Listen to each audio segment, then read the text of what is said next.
A paz do Senhor, amados irmãos, a paz do Senhor à sua casa, a paz do Senhor à sua família.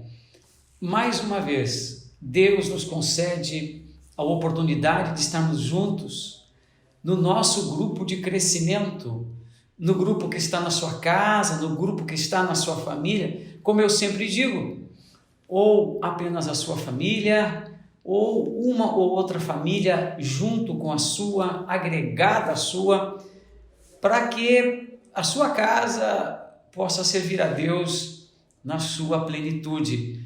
Eu abraço a todos os irmãos, a todas as famílias, de forma extremamente carinhosa, de forma extremamente amorosa, e nós vamos começar o nosso grupo de crescimento, o nosso pequeno grupo, como sempre fazemos, orando a Deus.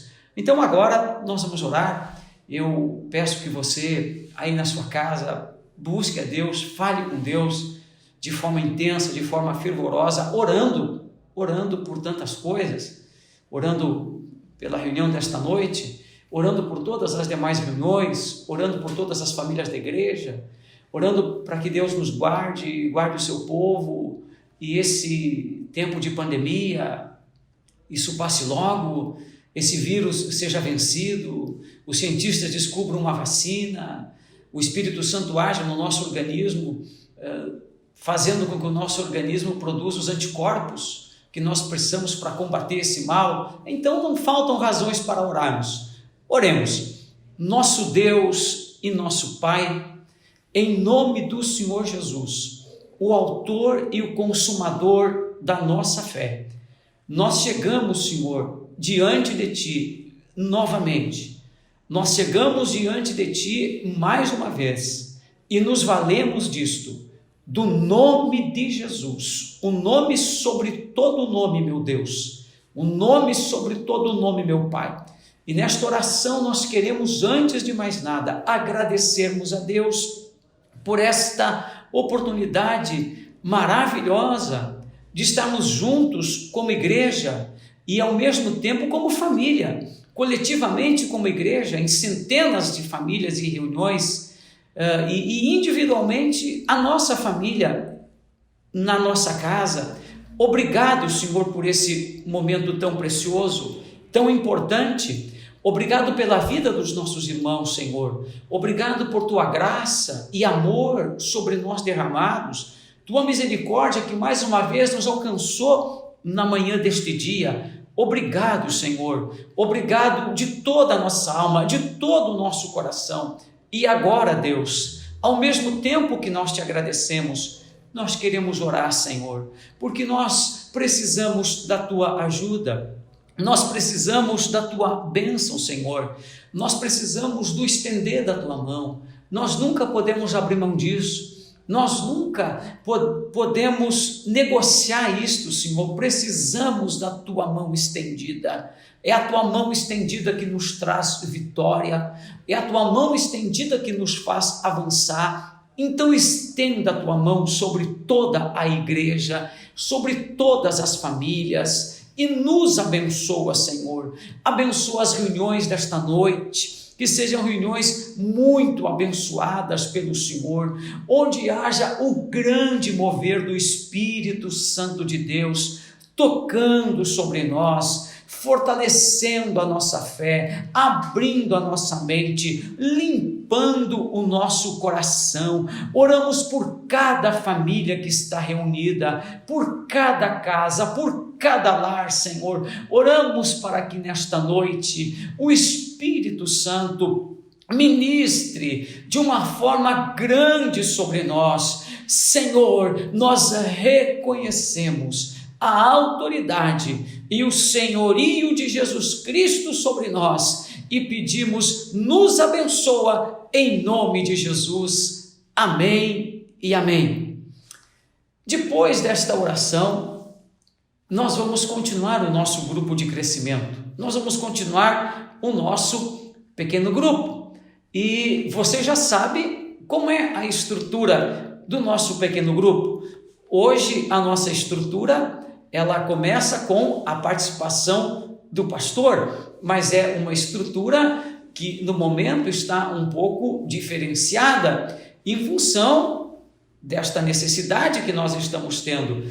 A estrutura do nosso pequeno grupo: oração. Nós começamos com oração. Sempre começamos orando para que Deus abençoe a reunião, abençoe as famílias, abençoe todos os presentes, abençoe cada reunião que está acontecendo nos mais diferentes lugares da cidade e da região. Depois da oração, nós temos sempre um momento de louvor.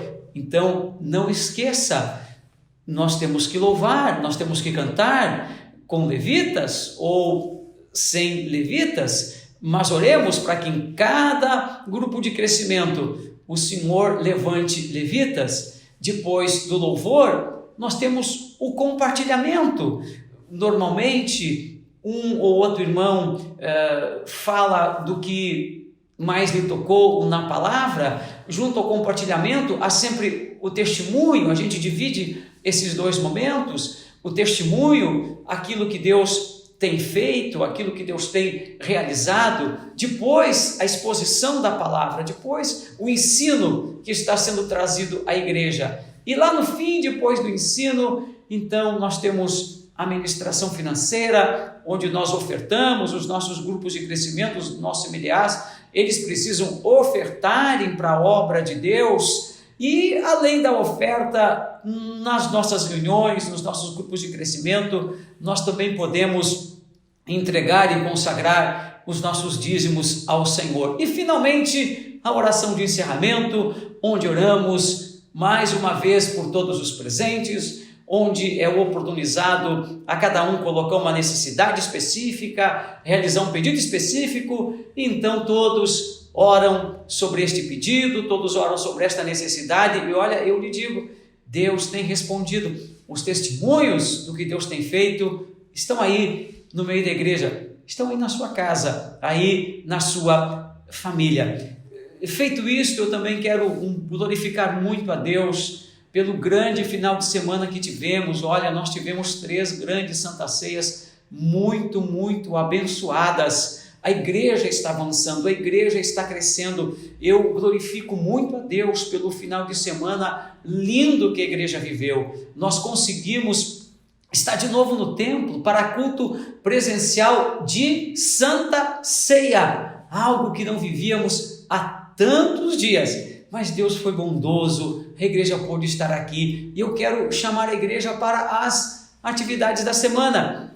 Lembre que o nosso templo está aberto de terça a sexta-feira, das 8 da manhã até por volta de 1h para oração, para atendimento. Você pode vir à casa de Deus, um dos nossos pastores vai estar aqui para lhe receber, orar com você, ministrar sobre você, dar sobre a sua vida uma palavra de Deus. Além disto, nós temos a sexta-feira. Lembra que na sexta-feira nós temos 2 cultos. Nós temos o culto das 15 horas, a tarde da bênção, e temos o culto das 20 horas, a noite da cura divina e da libertação. Esteja nos nossos cultos, reserve um dos horários para você, reserve o seu lugar em um dos horários e vá com a sua família, vá servir a Deus, porque nós estamos tendo todos os cuidados. Nossos templos estão higienizados, a temperatura é medida antes dos cultos, enfim, todos os cuidados estão à nossa disposição. Tarde da bênção, 15 horas, noite da cura divina e da libertação, às 20 horas. No sábado nós temos 2 grandes cultos. Nós temos aqui no Templo Sede, na Florianópolis, o culto mensal da UFEBRAC. Nossa pastora já está chamando, e eu chamo todas as mulheres da igreja para sábado, 19 horas, o grande culto da UFEBRAC. E no mesmo horário, um pouquinho antes, 18h30, no templo da Maceió, na igreja que se reúne ali na Maceió, nós temos o primeiro culto da JUBRAC, e depois, às 20 horas, nós temos o segundo culto da JUBRAC. E no domingo, a gente volta para o templo. Lembre que domingo nós temos 2 grandes cultos aqui no templo. O primeiro deles às 10 da manhã. Marque o seu horário. 10 da manhã, o nosso primeiro culto do domingo, e 19 horas, o segundo culto do domingo. Esteja na sexta, esteja no domingo, não deixe de servir a Deus, não deixe de vir à casa de Deus. Alegrei-me quando me disseram: vamos a casa do Senhor. Aleluias por isto. Também, igreja, também famílias, nós temos ministrado uma palavra já há 3 domingos para a igreja.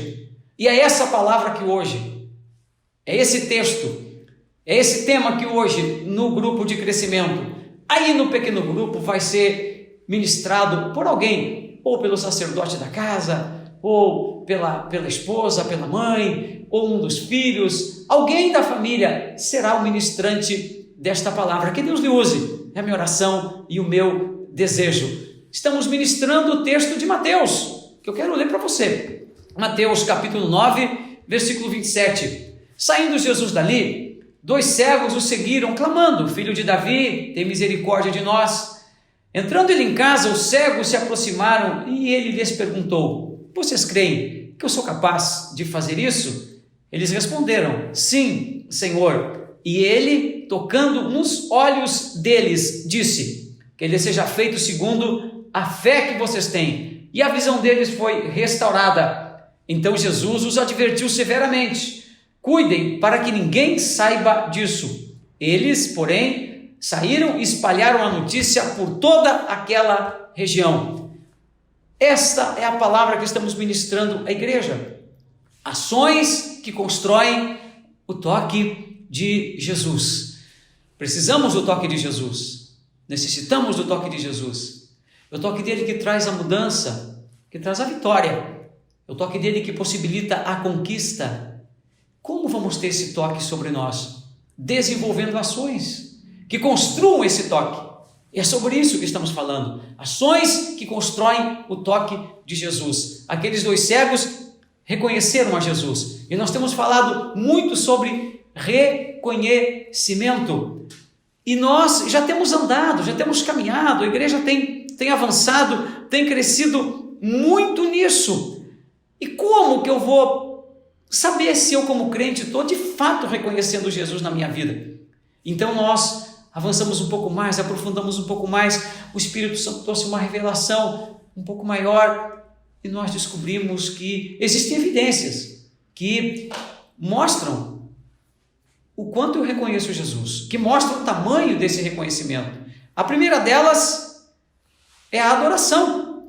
Aquele leproso que se prostra, adora e de joelhos diz: Senhor, se quiseres, tu podes me limpar. E nós descobrimos que quando a pessoa tem uma vida de adoração, ela reconhece de fato a Jesus. A segunda evidência foi o perdão. Quem reconhece Jesus tem uma vida de constante perdão. Além de ser perdoado, ele perdoa. A terceira evidência é a honra.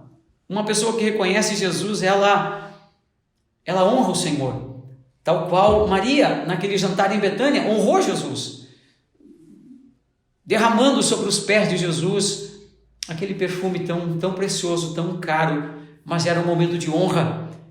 E no domingo agora, e sobre isso vamos falar de forma específica, e é sobre isso que vai ser falado hoje aí no grupo de crescimento, hoje aí no pequeno grupo. Posição. Quem honra, quem reconhece a Jesus, além de honrar Jesus, ele tem posição diante da sociedade. Jesus, em Lucas capítulo 12, versículo 8, ele disse: Eu lhes digo, quem me confessar diante dos homens, também o Filho do Homem o confessará diante dos anjos de Deus.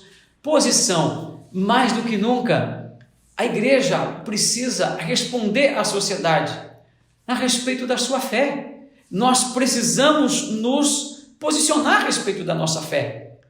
Hoje, de uma forma muito forte, há uma espécie de terrorismo acerca da fé, há uma espécie de manipulação acerca da fé. Parece-nos que há uma campanha de difamação, de destruição da fé.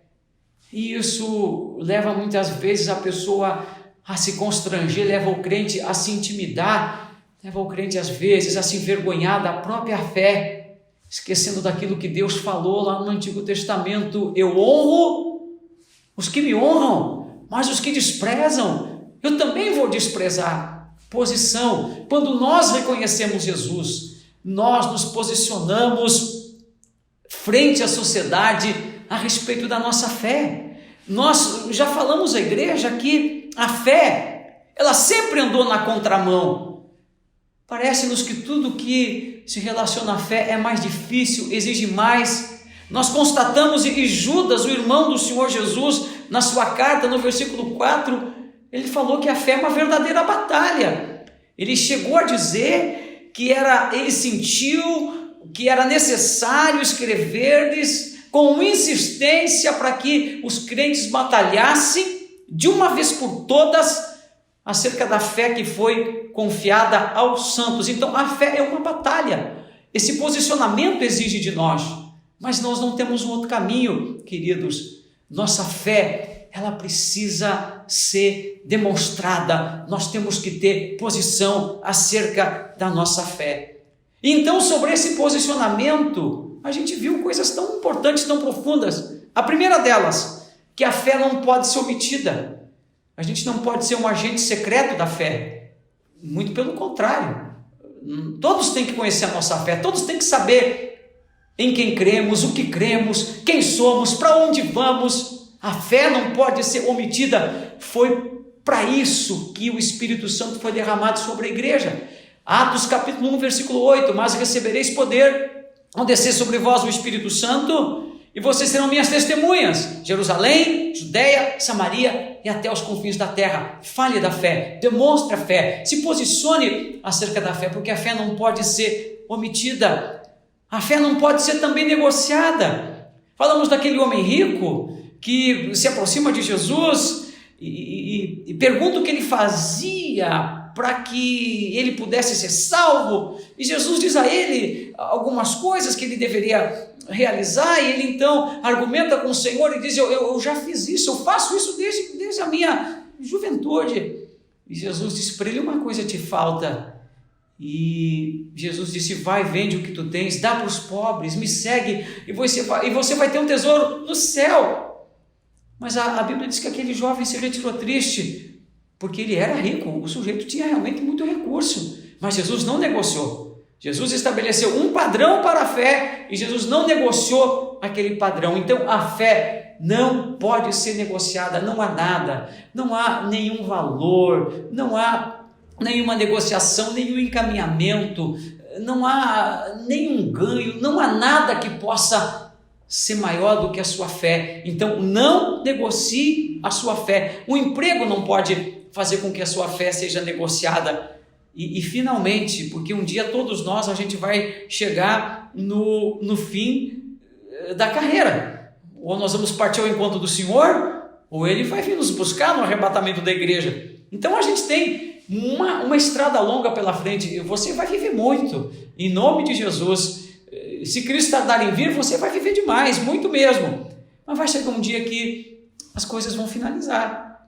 E aí Paulo disse que a fé não pode ser perdida. Quando na segunda carta a Timóteo, no capítulo 4, no versículo 7, Paulo disse: combati o bom combate, acabei a carreira, mas eu guardei a fé.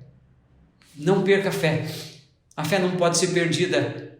Você tem uma longa caminhada, você tem desafios que você vai vencer, batalhas que você vai vencer, situações que você vai superar, crises que você vai superar. Mas não perca a fé. Você vai ter que caminhar a última milha da estrada cheio de fé. Que Deus lhe abençoe. Que tenhamos reuniões extraordinárias. E que você realmente seja uma pessoa que reconheça a Jesus na tua vida. Um grande abraço pastoral a você. E como eu sempre digo, a paz do Senhor.